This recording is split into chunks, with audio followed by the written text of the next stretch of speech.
सहनौ भुनक्तु सह वीर्यं करवावहै तेजस्विनावधीतमस्तु मा विद्विषावहै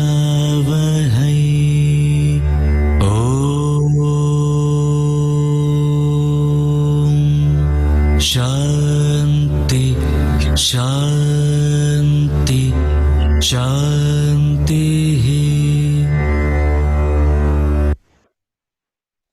Thank you and welcome back. So hope everybody is safe and staying positive. As I was just telling, this is a very challenging time, but very soon this will go away and we will see the sunlight. Let's pray for that. Yes. And I'm sure it will happen because the system will always try to reach its stability, as Krishna talks later in the Gita. Like whenever there is a disturbance in the system itself is designed with a lot of intelligence so that it will come back. And I'm sure some vaccination will come out. And this immediately the social distancing that was in place for the last 2-3 weeks, right now, I believe that people are taking it very seriously. So the rate we are seeing is the result of what happened a couple of weeks back. So hopefully it will stabilize. So I honestly believe that these numbers were the real numbers even weeks back. Right now, more testing is revealing more fact. That's another reason. So let's be positive and let's continue the study of Gita. So the study we have undertaken, one major topic, which was from verse 11 to verse 25. Krishna was trying to explain the fact that when the body gets destroyed, your existence is not coming to an end. So to explain that point, he tried to highlight the three major aspects or three dimensions of a living being, Jiva. One is the body, second one is the soul, and the third one is the Atma. So the body has a beginning and an end at the time of the death, birth and the death. Whereas the subtle body, which takes another body, that's what we saw in the previous class, vasamsi jirnani yatha vihaya. Just like a person changes a cloth, the subtle body takes a new body at the time of the death. Whereas the Atma, there is no change. So since it is clear that the complete existence of you is not coming to an end at the time of the death, Krishna is saying that there is no point to get depressed. So today, we are going to conclude this topic. Mainly, the key topic from verse 11 to 25 was the nature of Atma. What we call it as Atma Surupa, the nature of the Atma. So we saw a few characteristics on the nature of the Atma. So the Atma is Nityaha. We saw that. It is eternal. Eternal means it is never born and it is never going to cease to exist. That is the key, Nityaha. Or in other words, it is not time bound. Then Satyaha. We saw that our Atma's existence is not dependent upon something else. Everything else existence is depends the Atma or the absolute reality, it exists by itself. So that is Atma Satyaha. We saw several examples. Like we said, the pot exists, but the existence of pot is depending upon something called clay. Like that, the universe exists, everybody exists, but the existence is depending upon some X quantity, and that X quantity we called it as Atma. And the third thing is Atma is Sarvagataha. It is all pervading, like it is there everywhere in the universe. There is not a single place the Atma is not there. Then Atma ekaha. There is only one Atma for every being in the universe. Then Atma aprameyaha. It is not comprehensible using the usual means of perception. Then Atma akarta abhoktaha. It's not an agent of the action. It is not a subject of the action. And finally, Atma nirvikalpaha. Even though when we say that it is eternal, what happens? A living being will make changes during its lifetime. Like it will grow, it will decay, all these will happen. And that type of changes are not there in the Atma. So one point here to just think about. Last week I saw one more example, right? So like imagine there are 100 buckets and there is a sun shining, and the first bucket, every bucket has some water. What is going to happen? The reflection of the sun in that water. This was the example we talked. And we said like the bucket is considered as the physical body. The water is considered as the subtle body or the soul. Whereas the sun is considered as the Atma. So there are 100 buckets, 100 reflection of the sun. And imagine the first bucket has a muddy water. So what you can see an unclear sun. And the second bucket, the sun means the water was just dancing or disturbed. So you see a dancing sun. Was the sun dancing? Absolutely not. How many suns are there? There is only one sun. And the sun is pervaded everywhere. If you add a new bucket and a water, the reflection of the sun is going to happen. And we talked about the rebirth also, little bit. To answer a question, we talked about the rebirth. So the idea of rebirth is what? Let's say that you have one bucket is getting broken. What you can do is you can transfer that water from one bucket to the other. So with respect to the body, the bucket is ended, but the water has moved from one bucket to the other. When the water is moved to the other bucket, what is going to happen? The body is ended, and you can say that a new sun is born. But in fact, it is not a new sun. The sun was there already. So this is the characteristics of the Atma. We have been talking. So this is good. And Krishna just going to recap all these things in the next 3 verses. And he is going to sum up this. So let's go to verse 23. Again, this verse is going to highlight the indestructible Atma. So Anu, can you chant this if you can? नैनं छिन्दन्ति शस्त्राणि नैनं दहति पावकः न चैनं क्लेदयन्त्यापः न शोषयति मारुतः. Beautiful. This is a wonderful verse. So Krishna is going to say that Atma is indestructible. So he tells, Nainam chintanti shastrani. Nainam means na enam. Enam means this. Na means not this. So he has been talking about the Atma so far. In this particular example, it's talking about that sun, not about the bucket, not about the water. So this Atma, which is the true essence of all of us, which is the real existence in all of us, he tells, this Atma is not chindanti, meaning it is cut by shastrani, by any weapons. So na enam chintanti shastrani. Atma cannot be pierced or Atma cannot be cut by any weapons. Then the second verse he tells, Nainam dahati pavakaha. This Atma, na enam. Enam means again this. Na means not this. This is not burned. Dahati means burned by pavakaha. Pavaka means fire. So this is not burned by fire. The third thing, na enam, na chainam kiledayantyapaha. Again, na cha enam. Even this is not dried. Kleda means dried by the apaha. Meaning, kleda means wet. This is not get wet by the waters. Apaha means water. And one more thing he is telling. Na shoshayati marutaha. This is not dried up by the wind. So what Krishna is trying to say that every object in the universe is subjected to destruction. So if you take one model in the prevailing, means at that particular point of time, was, as I said, like the way you compose something is depending upon the world view at that point of time. At that point of time, one of the prevailing worldview was this Panchabhuta model.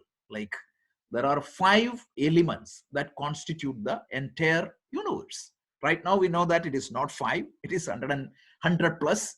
But at that point of time, one of the model used to describe the universe was this 5 elemental model. And every element out of the 5, 4 element represents the different states of matter. Like earth used to represent the solid state, then the water used to represent the liquid state, the air used to represent the gaseous state, and the fire used to represent the plasma state, where the particles are a little bit more far apart, and finally space used to represent the lack of everything else. So this was a model that was prevalent at that point of time. And here Krishna is using each of these element, like the 4 out of 5, because the 5th one is the lack of everything else. So solid means weapons. Any weapons can typically destroy. You can cut an object down. Like if you cut my head down, I'm dead. So that means is not applicable to Atma. You may cut down the body, but nothing happens to Atma. You may cut down the bucket, but nothing is going to happen to the sun. Then second thing is what? Fire. Fire typically can burn any object, but not Atma. You can burn the bucket, Atma, nothing will happen. Then water can wet it. Everything else, water can wet it, but not Atma. Because if you soak something in water, eventually it gets eroded. That is another means of natural destruction. And then means wind can dehydrate it, and eventually it can get destroyed. So the usual natural means of destruction is not applicable to Atma. So this is a recap or conclusion of the previous verses, that Atma is Nityaha. So there are 4 sentences in this verse. The first one is Shastrani na. So it tells like Chintanti this. Shastrani na Chintanti enam. So enam means Atma. The weapons do not cut this. The fire do not burn this. Water does not drown this or wet it or soak it. The wind cannot dry it. So this is the nature of the Atma. Another illustration. So just to bring home the idea that even though the Atma is intimately associated with the body, even though the reflection of that sun is intimately associated with that bucket and the water, the Atma is not getting destroyed by anything. Even if you destroy that bucket, and even if you throw that water away, the physical body and subtle body will come to an end, but nothing will happen to Atma. So the Atma is not subjected to destruction by any means, and not even change, because the change happening is on the body, not on the Atma. So the Atma cannot be destroyed by any non-means of destruction, weapons, water, fire, or air. Even if you take any other means, any corona or any virus, nothing. It's only the body get destroyed. So this is the summary. This absolute, what is described as absolute, is beyond any possible effects caused by the events within the creation in a high level. So anything happens in the creation, the universe may come to an end, but nothing will happen to Atma. This is the summary of this verse. Nothing new. So far, whatever we saw, it's just recapped. The next verse is also a recap. Next 2 verses also recap. Any questions? So, Rajeshji, all these attributes of the Atma, are they more or less applicable to the subtle body also? Not exactly, because first of all, Atma do not have an attribute. It's only a characteristics, right? Because if you say that there is an attribute, that itself is a limitation. When I say that Atma is 100 feet height, that's an attribute. But that implies something. It's not 101. So Atma do not have any attributes. Every attributes are born out of Atma. To answer your question, I got your question. The question is subtle body. The subtle body has limitations. Of course, the subtle body is born as, again, I cannot prove it or disprove it. As per the Shastras or as per the scriptures, the subtle body is born at the time of Prabhava or the Srishti. When the universe got manifested, the subtle body comes in. And the subtle body moves from one state to the other. And the state of the subtle body changes when you go from one body to the other, little bit. For example, the state of the subtle body is determined by the current prarabdha karma. And what exactly is the current prarabdha karma will be determined at the time of the death of the previous state. If you remember the discussion we had on last week. So every time the subtle body changes, the subtle body evolves or transforms, and it takes accordingly the required body. Again, this is a matter of belief. I'm going to talk about the doctrine on karma because since most of you are very much interested, I got a lot of questions also offline. Next week, we'll do a whiteboarding session on the doctrine of karma in detail. I'm going to take from the science point of view first about the cause and result and the concept of hidden variable. Those who studied machine learning, you may remember the role of a feature in the final output. So we are starting from that angle and we are going to understand what exactly is this law of karma, because it is one of the most misinterpreted law. So we're going to talk about that, probably even the next class. So we'll do that. Any other question? Otherwise, we'll continue. Anu? Chedyoyamadahyoyam akledyoshosya evacha nityah sarvagatasthānuhu achaloyam sanātanah. Beautiful. So again, a recap of what we said earlier. One of the characteristics of the recap, Gita, is you see a lot of times recap and repetition, which is to drive home this concept into our mind, because we are not talking about the typical understanding what we have. It is a little bit away from our typical experience. So that's why it is being repeated. So let's see. Achedyoyam adahyuyam. So it's earlier we said weapons cannot cut it, water cannot wet it, wind cannot dry it, and fire cannot burn it. So he tells that it is achedyaha. It cannot be cut. You cannot cut that into two. So think of this. Even space. Space, if you really think, again, space is not Atma, but space, if you think, how can you cut the space into two? Can you cut the space into two? No. Why? Because space is everywhere. Exactly. When something is everywhere, you cannot cut it. Because if you want to cut that into two, right, you have to have some place where it is not. Yeah. So that is the reason. Imagine, these are all pointers for contemplation or meditation.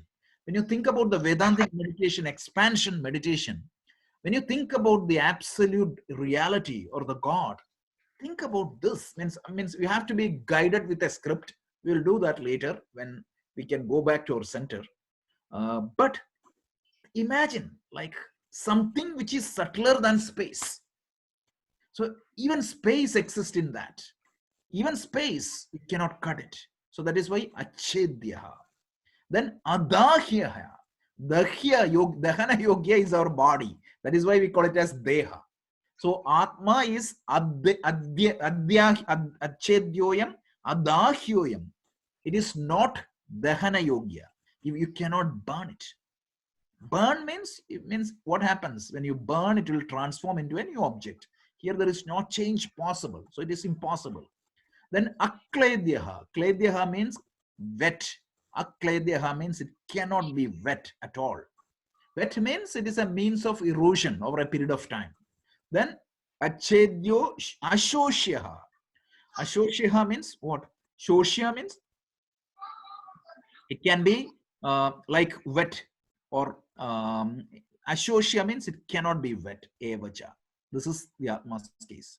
Then what is, with that conclusion, he is concluding that therefore Atma is nityaha. It is eternal. Sarvagataha, all pervading. Sthanu, unchanging. Unchanging. There is no movement for Atma. Then achalaha, stable. Sorry, sthanu means yeah, there is no means change. Achalaha means it's not moving at all. Stable. Sthanu means it is stable. Achalaha means non-moving. Sanatanaha means ancient, most ancient, but ever fresh. So let's see. So his narration on the immutable nature of the Atma or the self is reputed, because this is to put this into our mind. So it cannot be cut by weapons, it cannot be wet by water, it cannot be burned by fire, it cannot be dried by wind. So therefore, Atma is Nityaha, eternal, means not bound by time. Not bound by time. It's a big term. Everything you can think in the universe is bound by time. Even the universe itself. A few billion years ago, this was not there.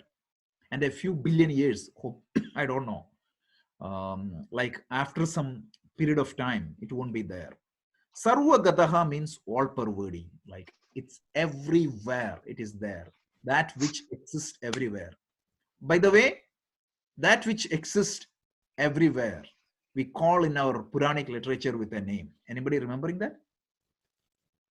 Sarvavyapi? Vishnu. Sarvavyapi is correct, but Vishnu. Vishnu means Vyapana, Vyapaneti iti Vishnu. That which perverts everywhere is what is being called as Vishnu. So it's a symbolic representation. You have this one person with 4 legs and blue color and all these things. But in fact, it is a pointer that is pointing to this Atma. Sarvagataha, that is Vishnu. Vyapaneti iti Vishnu, the second name in the Vishnu Sahasranama.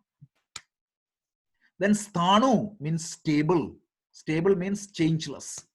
And Lord Shiva, in his Shiva Sahasranama, is known as Sthanunatha, the Lord of the most stable one. I'm just showing that Vishnu and Shiva is same. So Sthanunatha, some people name was there. In South India, what happened was this Sthanunatha, as Sthanu has changed to Thanu later point of time. So you might have heard somebody like Thanu Pilla, etc. Kerala, Tamil Nadu, such names was there. So there was a freedom fighter or a politician called Pattam Thanu Pilla in Kerala. You remember, Rajesh? You heard of his name? Yeah, heard of it. Yeah, the name comes from this. From this name, okay. Sthanu. Sthanu means stable. So technically, Sthanu means if there is a tree, the root, it's a firm, it is rooted firmly on the ground. So just to negate that, because sometimes the root is stable, but the branches may move. Just to negate that, he said achaloyam, non-moving. Do you think that space move from one place to the other? Because it's everywhere. No, there's no space. That space isn't there. Yeah. So how can you move? Yeah. So Arnab can move from North Brunswick to South Brunswick. Why? Because in a place S1, in a time T1, Arnab is there. That implies that in a place S2, at the same time T1, Arnab is not there. Yes. So that is why there is a possibility for Arnab to move from S1 to S2. Yeah. Arnab cannot move from S1 to S1. So if something is all pervading, can you move? So this is the nature of Atma. So you look at the quantum physics. So you see the definition of field and all. You'll see the same type of definition. So that's why the scientists got aesthetic when they heard these type of verses from a scripture that comes 5,000 years back. Even how can somebody think about this much bigger dimension at that point of time? It's a miracle to the entire scientific community. So, okay, so that's the Nityaha Sarvagataha Stanuhu Achaloyam Sanatanaha. Okay, I forgot to tell you, you all may have the OneDrive link which have all these presentations. So I have all the presentation, including this and the last week's one and the previous week's one, except verses 12 to 14. I just had to clean up that little bit, but everything else is up to date. You can go and download it. Rajesh, if you don't mind, if you could just put that link also once again. Yeah, sure. Sure. Yeah. So the nature of the Atma is summary. The absolute is described as something as beyond any possibles of effect caused by the events in the creation. So no natural means of destruction can affect Atma. It is eternal, it is all-pervading, it is stable, it is motionless and most ancient, but ever fresh. Have you heard some of the other people, other religious people? This is not to criticize any other religion, but just to make sure that when somebody criticizes you, it doesn't have any meaning. I often used to hear like, you don't have any history. Your God doesn't have any history. Really speaking, if the God has a history, is that a plus or a minus? History means, right? It is a problem. Yeah, because you only have it such for so, Yeah. fixed History means there was a time that God wasn't there. Yeah. So even their own definition of God is different. These are ignorant people from every tradition, because if you really look at the book of John, you will see, if you read the book of John, first 17 verses, you will see like exact same thing. So they say like, in the beginning there was God, word, and the word was with God, and the word was God.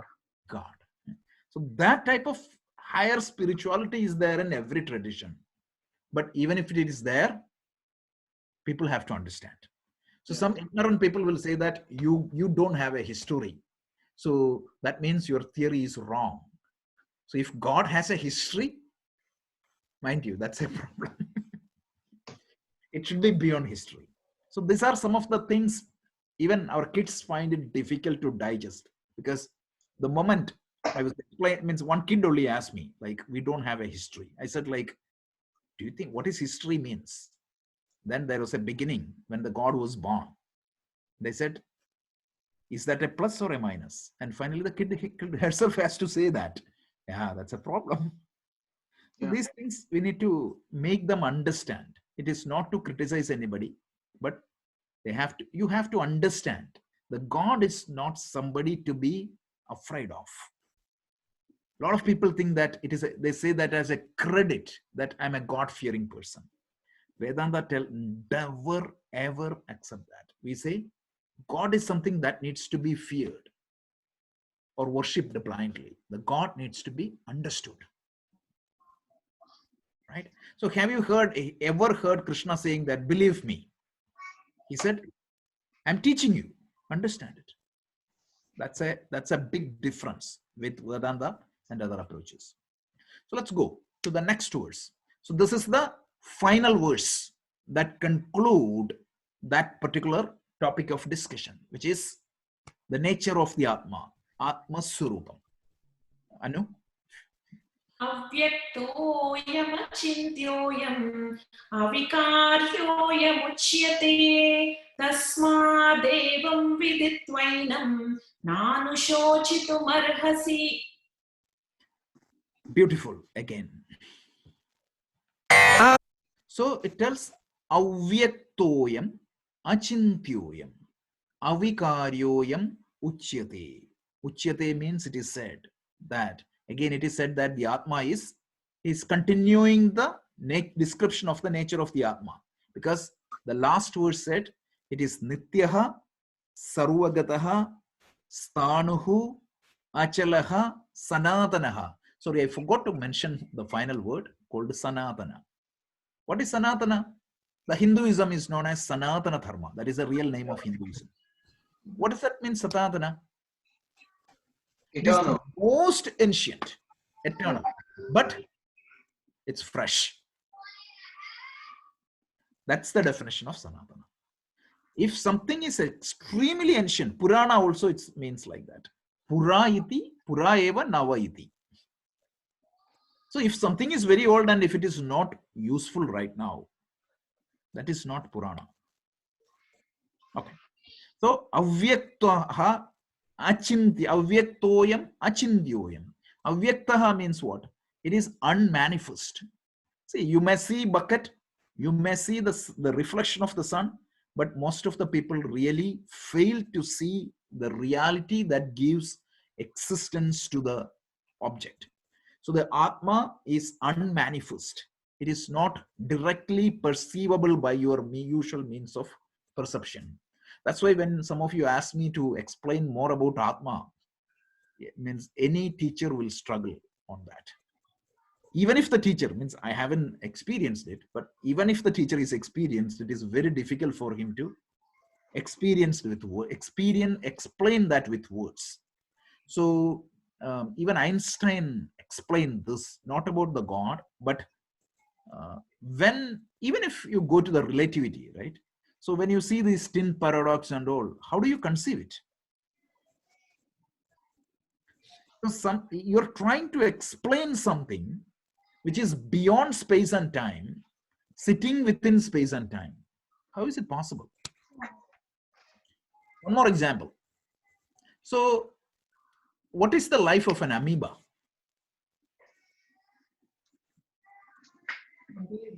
Maybe a day? Minutes or days, yeah. Yeah, days, right? And there are certain subatomic particles whose lifespan is seconds. Correct. So such subatomic particle or these amoeba, if it tries to contemplate our life, what would be its, can it even conceive what is happening with us? That's our state. We have such a long time to live then, I guess, right? Compared to Yeah, that. infinite, right? Seconds, Yeah. considering to the human. So even it is impossible for it to understand the change and modification in a human system, because by that time it will be over. So that's how we try to understand the God. But luckily we have a means of knowledge to know him. That is the scriptures, any scriptures.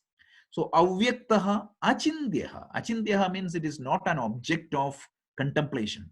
You can, because like inference, first one is, means it is not an object of direct perception. It is not an object of inference.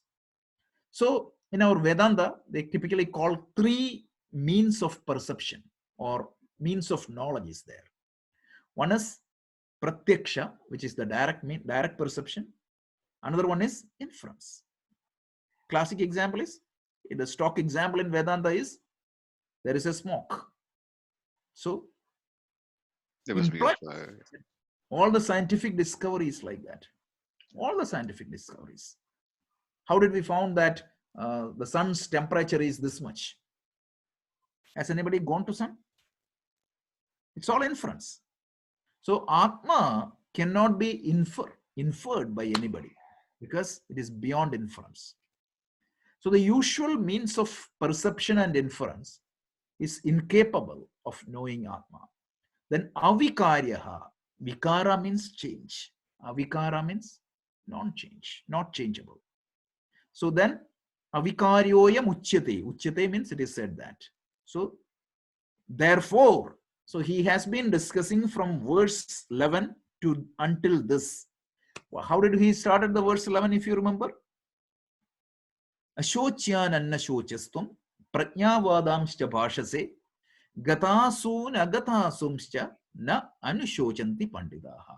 If you are a pandita, pandita means Atma Vishaye Buddhi, the one who knows Atma is called Pandita. So if you are a Pandita, you won't be getting depressed because of anything. when somebody dies or when something happens to the body, you won't get depressed. Anushocanti, not shochanti. Anushocanti. Constantly monitoring, mourning and getting depressed. Of course, any departure is a cause of pain and it is legitimate. But don't get depressed, because just because his physical body came to an end, that is not an end of his existence. The true existence in you is Atma, and that Atma is not subjected to any change. So he tells tasmat, meaning therefore. Look at the style again. Krishna didn't say that Atma is permanent, believe it. So he gave a lot of arguments. And tasmat evam vidhitvainam, having known this, na anushochitum arhasi. Shochitum means mourning or grief. Anushochita means extreme sorrow. That is illegitimate. Understand that. So this concludes a major topic. So there are 4 sentences. First sentence is, I am uchyate avyaktaha. This Atma is said to be unmanifest. This Atma is said to be not subject of contemplation or inference. This Atma is said to be not subjected to change. Therefore, having known this in this manner, having known your true nature in this manner, there is no need to have this depression. So that is what the title, the theme of this verse is. Therefore, do not get depressed. So this concludes the topic of the discussion, Atma on Atma, Atma Surupam. So just winding up, saying that it is not an object of the usual means of perception, does not have any attribute, it is not conceivable or think of as an object. Therefore, the avyakta achintya Atma, which is aprameya. Aprameya means it is avyakta plus achintya. Aprameya means it is not a means of your knowledge, because it is not an object of your direct perception. It is not an object of your inference. So having known this truth, don't get depressed. And this is why he started with Gatasu nagata sumscha na anushojanti pandidaha. So it started with the second chapter, verse 11 to 25. This marks the end of one key topic in the second chapter. And this key topic is the nature of Atma. And it is said that this Atma is like non-changing, all-pervading reality. This is a fantastic topic, and this is a metaphysics, and which you cannot experience at this point of time. So Krishna now comes to our level. It's okay. It gives you a consolation, saying that something in me is going to survive. But my direct experience is always with my body. And this body comes to an end. So don't I have to be sorrow? That is be the natural question all of you have. So let's go to the second topic of the second chapter, which is the argument from a lower level. So far the argument was from a very high level. So now let's think about the body, because if you really look at Rajesh, I was born sometimes back and I will be gone sometime later. So between that time, I exist. So if you think your existence only as the body, that means like human beings are getting born, you see every day a lot of birth and you see a lot of death. And now you don't, I don't have to tell. Yesterday, every 7 minutes, one person was dying in New York. What a terrible situation.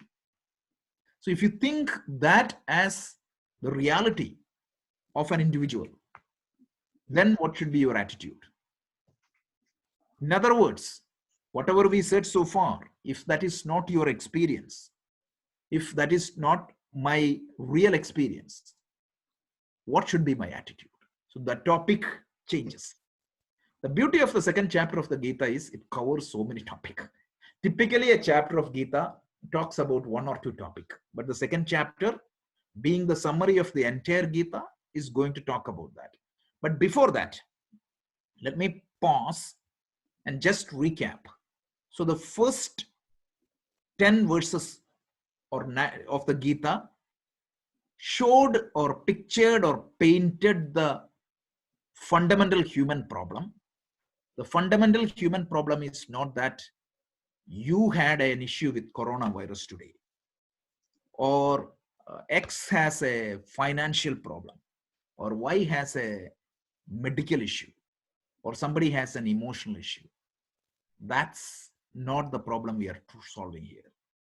But the problem is that Krishna clearly tells that these type of challenges, as long as you are living in this world, there won't be a tomorrow without any challenges. Something or the other will be there. And each of these is good enough to create a trigger in you which can generate a sorrow. So each one of us have a risk. And if you remember, I very clearly defined what is risk. I already explained what is a risk, issue, and uncertainty. What is a risk? The definition of a risk is known unknown. Right? Known unknown is risk. It is not yet happened, but there is a probability that it happens. So why do you take car insurance?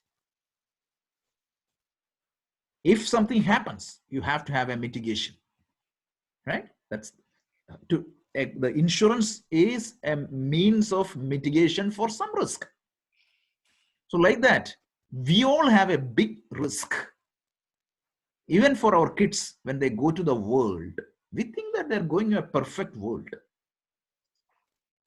But that's not the case. And you may prepare them to face a few challenges. And our parents also prepared us to face a few challenges. But the challenges we are facing now, even they could not have even imagined in their dreams. Isn't it? Right. Yeah. The world is much fast-paced. So they could not. It is impossible for anybody to prepare everybody for the for the financial problem or the health problem. And I also told you, like, each one of us are in the middle part of our life, hopefully. And if you really think about the challenges you had from your birth to now, and if you think about the challenges ahead of you, 100% the challenges ahead will be more difficult because of the very fact that we are getting aged. One day or the other day, right? You will get, means your body may not be capable of facing the world. So this risk is a problem. And anytime and every time, this can trigger something. And it can create a problem in each one of us. So how do you reprogram yourself in such a way that we are free from sufferings, not free from pain? One thing we pointed out is pain is inevitable, but suffering is optional. So that's why one problem was pointed out, Arjuna's problem, as a trigger to get into an unhealthy mental condition or a depressed state. So Krishna uses that and trying to educate us. Because if Krishna had to solve the Mahabharata battle, easiest thing was not to advise Gita. He could have fought the battle by himself and win the battle for Arjuna. Did Krishna do anything in the Mahabharata battle? Did he change the external situation by any means? Nothing. But he tried to teach us. Through that one person, what is advised to one person became a message for the humanity. That is the beauty of the Gita. What is spoken by Jesus to 12 people, it is guiding the whole world now. What is spoken by Buddha to a few people in the deer park is guiding the entire world. What is spoken to Muhammad by this angel, it became the life-giving message for a lot of people in the world. That's what happens when the power of that message. All the scriptures are like that. So this teaching of Krishna starts with by clearly defining who you are. Because the first 6 chapters of the Bhagavad Gita clearly talks about who you are.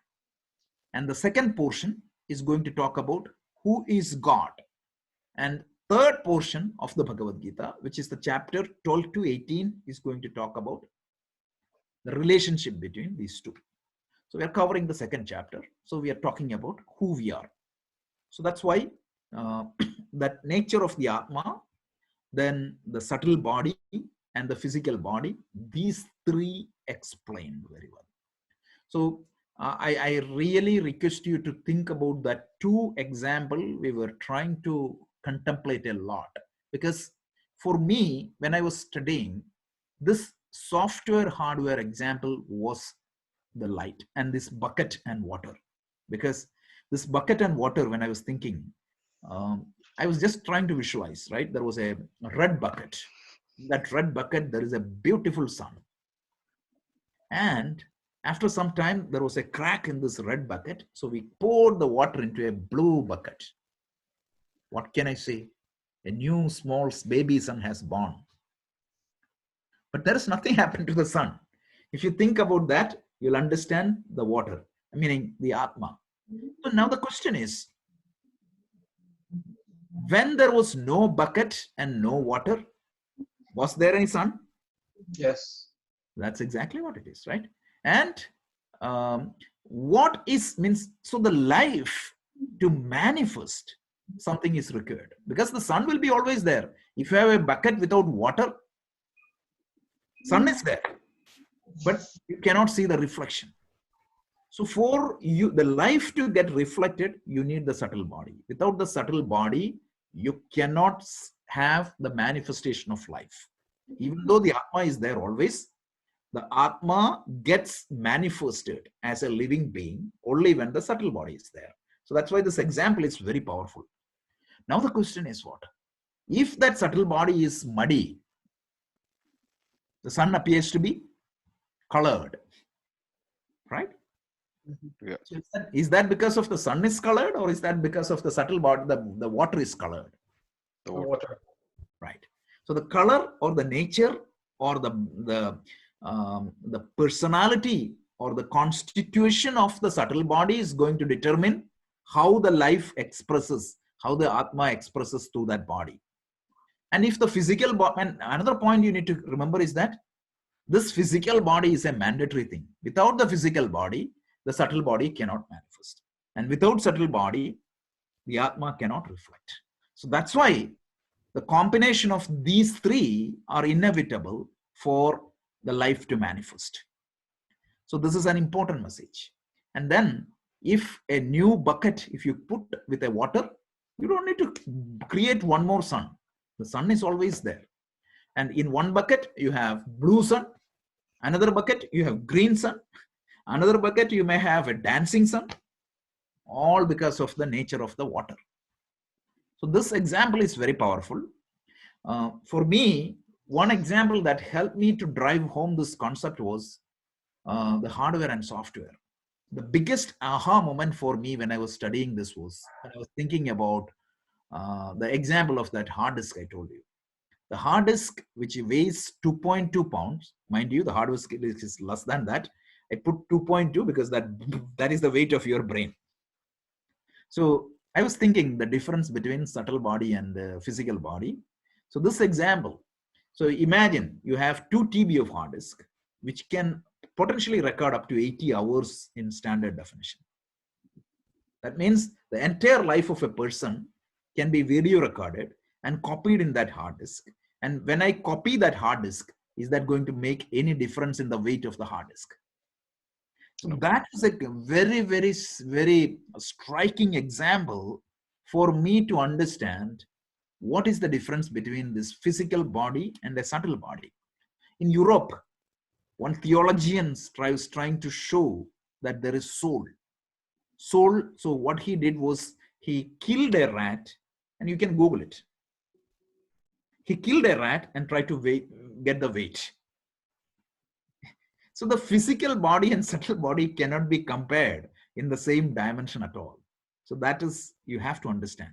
Some agnostics also say that. What is subtle body? They do not have any problem in understanding the hardware and software, but they fail to understand this. So just these two examples very powerful, and try to understand that the soul. What is the soul? The so-called soul. So many people use soul as Atma.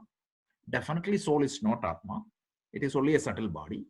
And finally, mind you, Sanskrit, its power sometimes creates problem also. The power of Sanskrit is, it is context sensitive. Those who studied the automata theory, you know that, right? A language is classified as context sensitive language and sometimes context free language. Computer language Pascal is said to be a context free language. So if you see the Pascal statement, it is unambiguous. It will execute exactly as it is. Whereas C, another competing language, is completely context sensitive. So depending upon the way you put that bracket, the meaning can change completely. So this is what is called the famous problem in the compiler design called dangling else. Anybody remember that? Yeah. So that is what is dangling else. And even in English, there is a famous statement which tells the context sensitivity. So I told about this in the class. Means this is there in the artificial intelligence book written by Alan Rich. That is the book we all studied when we were in college. So Alan Rich tells, I saw a boy in a park with a telescope. Who has this telescope? That's the question. I saw a boy in a park with a telescope. The question is, who has this telescope? Can you answer? Is it the boy or is it the observer? Boy has the telescope or I have the telescope? If you say boy, I'll say that I saw the boy with a telescope. So if you say me, I will say that no, I saw the boy in the park With the telescope. With the telescope. Boy had the telescope. This is called ambiguity.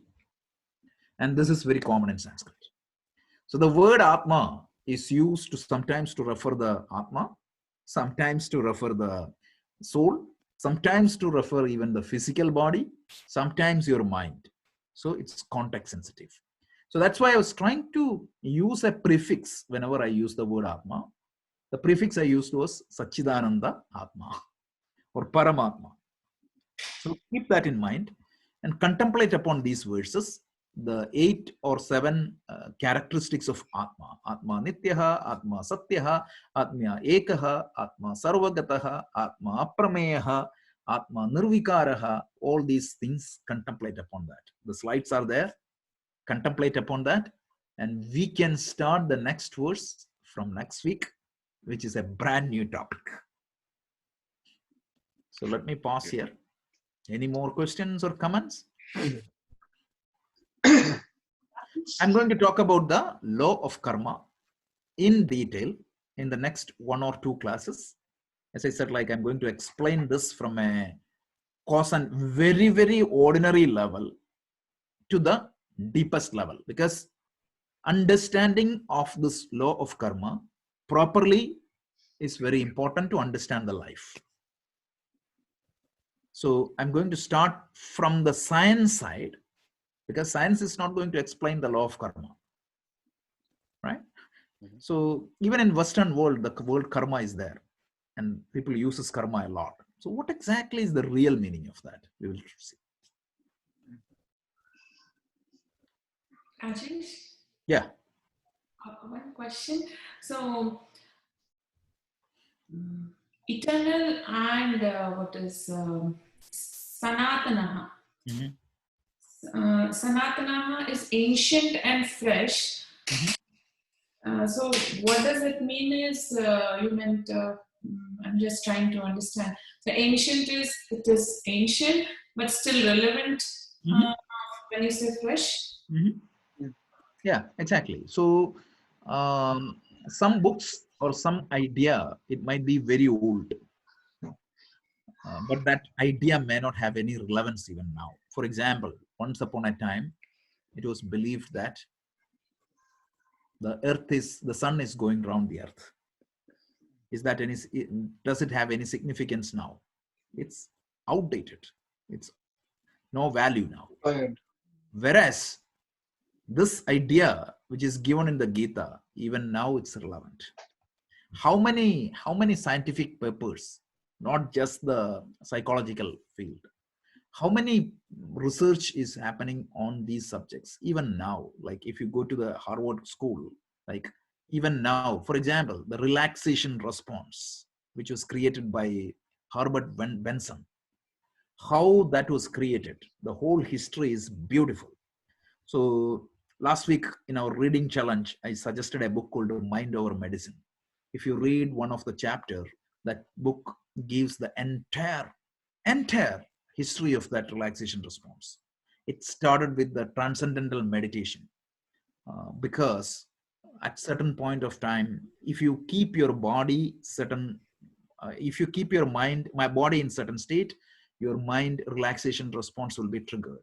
So these type of mind-boggling ideas are there in the Gita. For example, the entire emotional intelligence research, people even refer to the second chapter of the Bhagavad Gita. Sixth chapter, there is one verse which is even being researched even now. So it's still relevant. And no scientist can say that this is wrong. There is nothing here which tells that the earth was created on the first day, the sun was created on the third day. Nothing you will find that. It is very, very, very scientific and it is relevant. That is why it is called Sanatana. Rajaji, is there any English word for Atma? Atma. There is no proper translation. The closest one is self. But the word self has a lot of confusions. So better use the word Atma. So for example, self sometimes means it's your mind. The same complication is there. So there is no equivalent word, one word equivalent for Atma, Karma, Dharma. The most complicated word to translate into English is Dharma. There is no equivalent word. But Atma, the closest is self. That is what it is being used in all these literatures.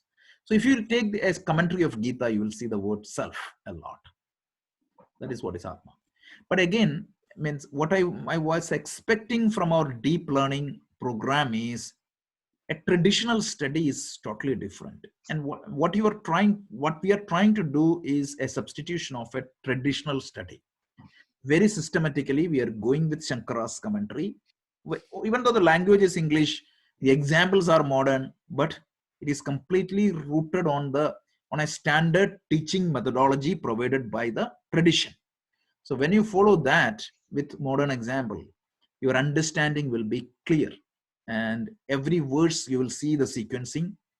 So this is very important, that type of study. And I feel I myself very lucky to get exposed to such teachings, because 50 years back or 100 years back, if I need to learn this, we had to leave home, go to Rishikesh, stay in an ashram for 2-3 months. Right now, it's available in front of us. The very traditional teaching, thanks to technology, thanks to a lot of masters. So this week, our plan is tomorrow we will continue our machine learning. We will cover the final topic on the topic, which is Neural networks. neural networks. It's not the final topic, but for the time being, we'll cover with some intuition. Tuesday, we will cover the 7th chapter. We will continue this wonderful discussion on the God. So we talked about the para prakriti, apara prakriti. We will continue that. And Wednesday, we will continue with the Python. Yeah. Thursday, we will talk about the Vedanta. Next topic is Srishti, creation. That is the topic. So these are the upcoming activities for this week. And those who are interested in attending a Hindi talk, tomorrow morning, 7 o'clock, there is a Hindi topic discussion on Vedanta live in Zoom. I'll publish the link in this group. It's done by Vikrant Singh Tomar. He's doing a session. A lot of people are attending, like 80, 70 people are attending live. So anybody is interested, he's going to talk about the topic scriptures. Okay. Scriptures means in our Vedic literature, what are all the different type of scriptures? Because sometimes, see, if you go to Christianity, it's easy. You have one book, that's good enough. By Muslim, it is Quran. There's nothing wrong in that. But our problem is what? We have so many. So many. So it is a problem. True. So what exactly is the role of each scriptures? So you have 5 categories of scriptures. The first and foremost and most authoritative scripture is the Vedas. And from Vedas, you have Itihasas, Ramayana and Mahabharata. That is the second category. And the third category is called Puranas, 18 Purana and 18 Upapurana. And the fourth category is called Bhashyas, which is the commentaries of this literature. And the fifth category is called, Sutras. Sutras means aphorisms. The Patanjali's Yoga Sutra, Vyasa's Brahma Sutra, and one more, Narada's Bhakti Sutra is there. And then there is Prakarana books, like the introductory books, which introduces the technical terms to you. So the whole talk is based on this. It's in Hindi, and it's at 7 o'clock in the morning, 7 to 8 o'clock. I'll post the link. Anybody interested, you can join. Is it being recorded also? It is being recorded.